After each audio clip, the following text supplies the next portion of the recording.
Woensdag, 3 dagen na de stoet in Maasmechelen. En ik ga hier een filmpje maken en vooral foto's op een batterij dat bijna plat.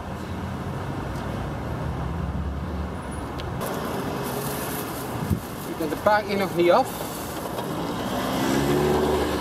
Of alle carnavalsplastic en confetti al gevonden. Ik ben 2 minuten vertrokken. Van alles wat. Fluitjes, karamellenpapiertjes, nog karamellen, fluitjes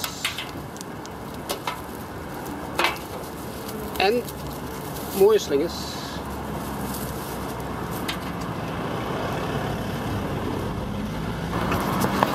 Moeilijk te zien misschien, maar de weg is bezaaid met lijken van karamellen, maar ook de lijkzakjes. En verder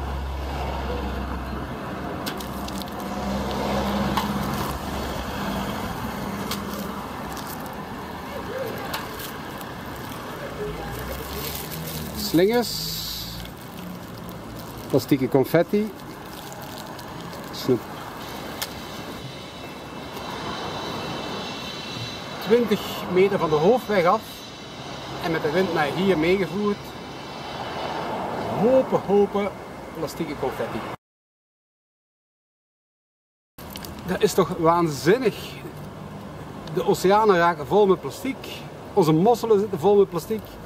En hier wordt het vrij uitgestrooid.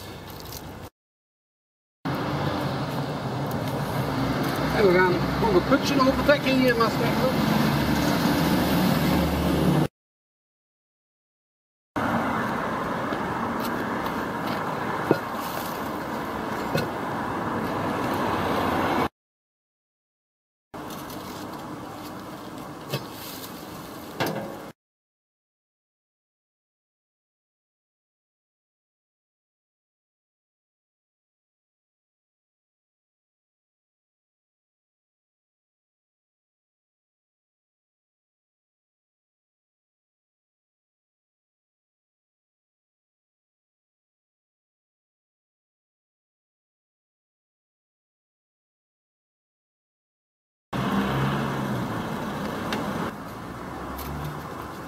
En nog één putje om het af te leren.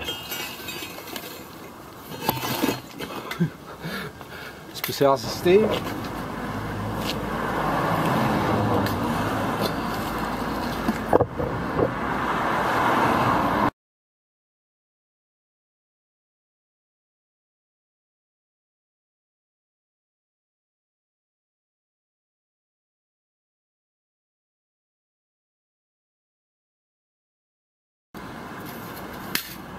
Terwijl het ook zo kan, gewoon verpakt in papier.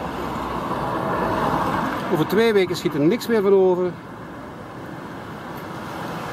Waar moeilijk als het ook gemakkelijk kan.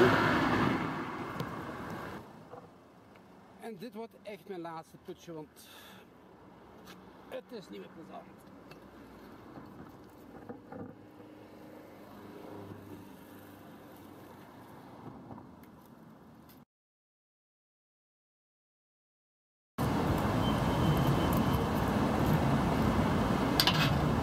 Hier in het gemeentehuis achter mij zitten de verantwoordelijken die kunnen beslissen dat dit niet meer kan. Vrij uitstrooien van plastic tijdens carnaval. Plastic belandt onvermijdelijk in onze rivieren, de Maas hier iets verder, in zee, in de oceanen. De politiek die dit nog verdedigt,